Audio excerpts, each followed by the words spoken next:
ఆదాయాలు రాష్ట్రానికి రావడంలా.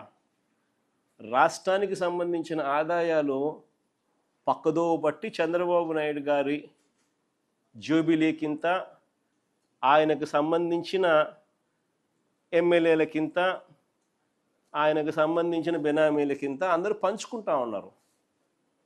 దోచుకో పంచుకో తినుకో అన్నట్టుగా. రాష్ట్రానికి సంబంధించిన ఆదాయాలు ఇసుక తీసుకున్నా, మట్టి తీసుకున్నా, సిలికా తీసుకున్నా, లాటరైట్ తీసుకున్నా, గ్రనైట్ తీసుకున్నా, లిక్కర్ మాఫియా ద్వారా లిక్కర్ ఆదాయం తీసుకున్నా, లేదా ప్రభుత్వ భూములు ఎడాపెడా నచ్చిన వారికి నచ్చిన రేటుకు ఎడాపెడా అమ్మే పరిస్థితి తీసుకున్నా, ఇలా వనరులన్నింటినీ కూడా దోచేస్తూ ఉన్నారు. కాబట్టి రాష్ట్రానికి సంబంధించిన ఆదాయాలు రాష్ట్రానికి రావడంలా. మరోవైపు చూస్తే ఆయనకో విమానం, విమానంతో పాటు ఒక హెలికాప్టరు, ఆయన కొడుక్కో విమానం, ఆ విమానంతో పాటు ఒక హెలికాప్టరు, తర్వాత ఆయనకు మద్దతు ఇస్తూ ఉన్న ఆయన గారి డిప్యూటీ సీఎం పవన్ కళ్యాణ్ గారికి ఆయనకు ఒక విమానం, మళ్ళీ ఆయనకు ఒక హెలికాప్టరు,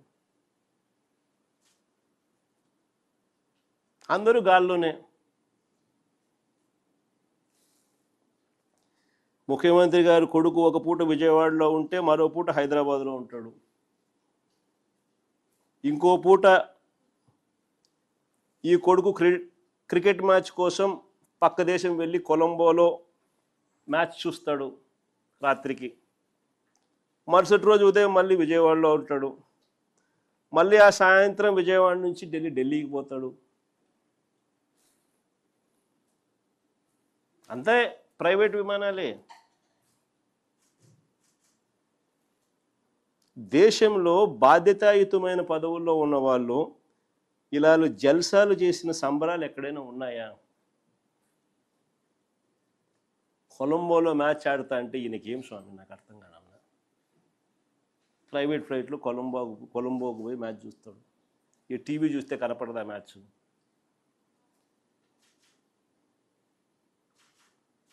సరే, క్రికెట్ అభిమానివే అనుకో, టీవీ చూస్తే కనపడదా?